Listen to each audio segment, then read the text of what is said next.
Halo semuanya, saya Aryan Fajar Saragi dengan NIM 240170202.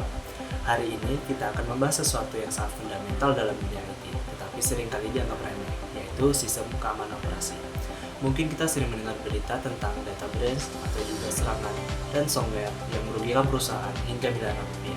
Nah, pertanyaannya, bagaimana sebenarnya kita bisa melindungi sistem dari ancaman-ancaman seperti itu? Jawabannya adalah pada 3 pilar utama yang akan kita bahas, yaitu yang pertama manajemen user, firewall, dan sistem update. Ketiga elemen ini bekerja sama seperti sistem pertahanan berlapis untuk menjaga keamanan sistem operasi kita. Mari kita mulai dengan memahami konsep dasarnya terlebih dahulu. Keamanan sistem operasi pada dasarnya adalah serangkaian praktik dan mekanisme yang dirancang untuk melindungi sistem dari berbagai ancaman. Bayangkan, sistem operasi seperti rumah. Kita perlu pintu yang kokoh, jendela yang aman, dan sistem alarm yang berfungsi dengan baik. Ada 3 ancaman utama yang perlu kita waspadai. Yang pertama yaitu akses yang tidak sah. Ini terjadi ketika seseorang tidak berwenang mencoba masuk ke dalam sistem kita. Bisa jadi mantan karyawan yang masih punya akses, atau bahkan orang dalam yang mencoba mengakses di luar wewenangnya. Yang kedua, malware. Ini mencakup berbagai jenis perangkat lunak yang berbahaya. Virus yang merusak file, bom yang menyebar sendiri, spyware yang mencuri informasi, atau ransomware yang mengeksekusikan data dan meminta tebusan. Ancaman ini terus berkembang dan semakin canggih setiap hari. Yang ketiga adalah serangan peretas. Mereka ini secara aktif mencari celah keamanan atau vulnerability dalam sistem kita. Motivasinya bisa bermacam-macam, mencuri data, merusak sistem, atau bahkan hanya untuk keamanan. Sekarang, mari kita bahas pilar yang pertama, yaitu manajemen user atau user management. Prinsip dasarnya sederhana. Kita perlu memastikan bahwa hanya orang yang tepat yang bisa mengakses sistem, dan mereka hanya bisa melakukan hal-hal yang sesuai dengan tugasnya. Ini yang kita sebut dengan prinsip less privilege atau hak akses minimal. Yang kedua adalah autentikasi yang kuat. Autentikasi yang kuat adalah langkah pertama kita. Dulu username dan password mungkin cukup, tapi sekarang itu tidak memadai. Password bisa ditebak, dicuri, bahkan dibeli dari dark web. Makanya, kita perlu mengimplementasikan autentifikasikan 2 faktor, bahkan multifaktor. Contohnya begini, selain memasukkan password, user juga harus memasukkan kode OTP yang dikirim ke handphone. Mereka menggunakan fingerprint atau face recognition. Jadi meskipun password mereka bocor, peretas tidak dapat masuk karena mereka tidak mempunyai faktor autentifikasi kedua. Selanjutnya adalah kontrol akses. Ini tentang memberikan hak akses yang tepat kepada orang yang tepat. Misalnya staf IT mungkin perlu mengakses penuh ke sistem, tetapi staf accounting hanya perlu akses aplikasi keuangan saja. Mereka tidak perlu bisa mengakses file HR atau database pelanggan. Kita bisa menggunakan beberapa mode kontrol akses, yaitu yang pertama role based access control atau RBAC. Di sini kita membuat role seperti admin, user, JS, dan setiap role-nya punya set permission yang berbeda. Jadi kita tinggal assign user ke role yang sesuai. Kedua, attribute based access control atau juga disebut ABAC. Ini lebih fleksibel, di mana akses ditentukan berdasarkan berbagai atribut seperti posisi departemen, lokasi, bahkan waktu akses. Misalnya staf hanya bisa akses data dari jam 8 hingga jam 5 sore. Di luar itu akses akan terblokir. Yang tidak kalah penting adalah audit trail. Kita perlu mencatat semua aktivitas user, siapa login, kapan, mengakses file apa, melakukan perbuatan apa. Ini penting untuk menginvestigasi kalau terjadi insiden keamanan dan juga untuk compliance dan regulasi. Baik, kita sekarang masuk ke pilar kedua, yaitu firewall. Kalau manajemen user mengatur siapa yang bisa masuk, firewall mengatur apa yang bisa masuk dan keluar dari sistem atau jaringan kita. Ibaratkan, firewall adalah security guard yang berdiri di gerbang, memeriksa setiap orang dan barang yang keluar masuk. Cara kerja firewall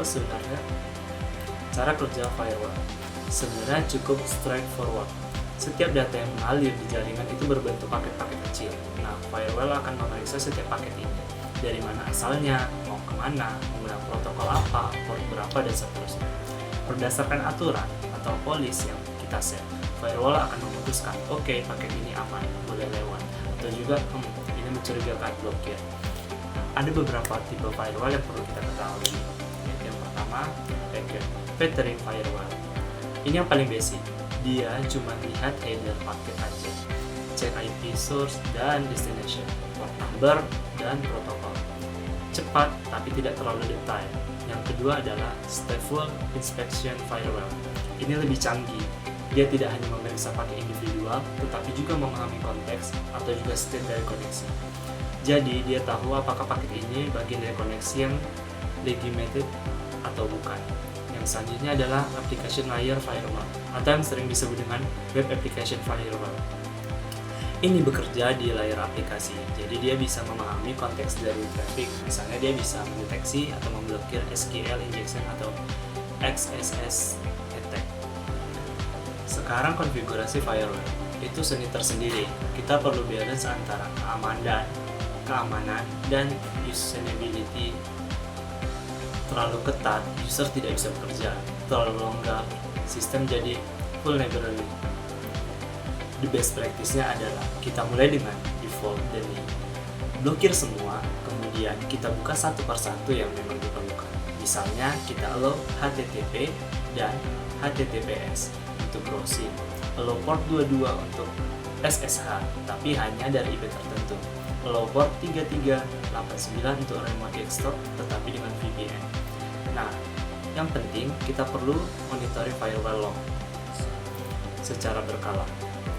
Log ini bisa memberikan insight tentang serangan yang terjadi, data traffic yang mencurigakan, atau bahkan miskonfigurasi yang akan kita tidak sadari.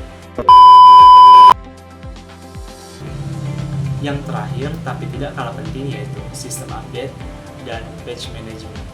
Banyak orang yang underestimate ini. Padahal ini adalah salah satu aspek yang paling krusial dalam keamanan sistem operasi. Kenapa? Karena software itu tidak ada yang perfect. Selalu ada bugs, dan beberapa bugs ini adalah security vulnerability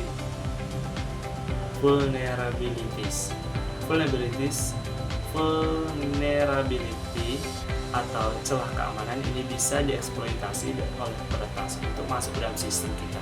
Dan yang disayangkan, begitu vulnerability ditemukan dan dipublis, itu seperti memberikan peta harta karun kepada peretas. Mereka tahu persis di mana celahnya dan bagaimana cara mengeksploitasinya. Ini kenapa vendor seperti Microsoft, Linux Distribution, atau Apple secara rutin merilis security patches. Patch ini pada dasarnya adalah tambalan kode untuk menutupi vulnerability tersebut. Tapi ada satu fakta yang mengejutkan. Banyak serangan cyber yang sukses sebenarnya mengeksploitasi vulnerability yang ada patch-nya. Artinya, serangan itu bisa dicegah kalau saja sistem diupdate dengan benar. Contoh yang terkenal adalah serangan WannaCry ransom tahun 2017.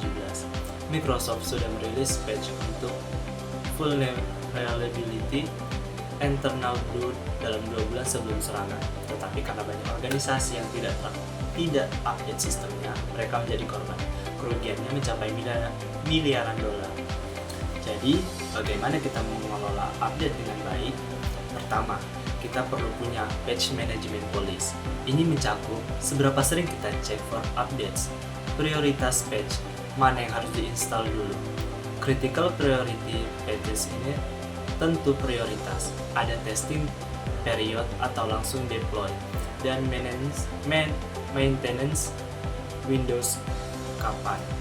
Kedua, automate update sangat membantu, terutama untuk security patches. Tapi untuk production system biasanya kita perlu lebih hati-hati karena tes dulu di deployment atau staging environment. Pastikan tidak ada compatibility issue atau bugs yang muncul setelah update. Ketiga, inventory management. Kita perlu tahu semua sistem dan software apa yang kita punya, versi berapa, patch-nya up to date atau tidak, tools seperti US atau Windows atau landscape untuk membantu Ubuntu bisa membantu kita mengelola ini secara centralized. Yang tidak boleh dilupakan adalah update untuk semua komponen, tidak hanya OS, tapi juga aplikasi, database, firmware, bahkan IoT device. Semua perlu di-maintenance dan diupdate. Keamanan sistem operasi adalah tanggung jawab yang berkelanjutan, bukan one-time setup.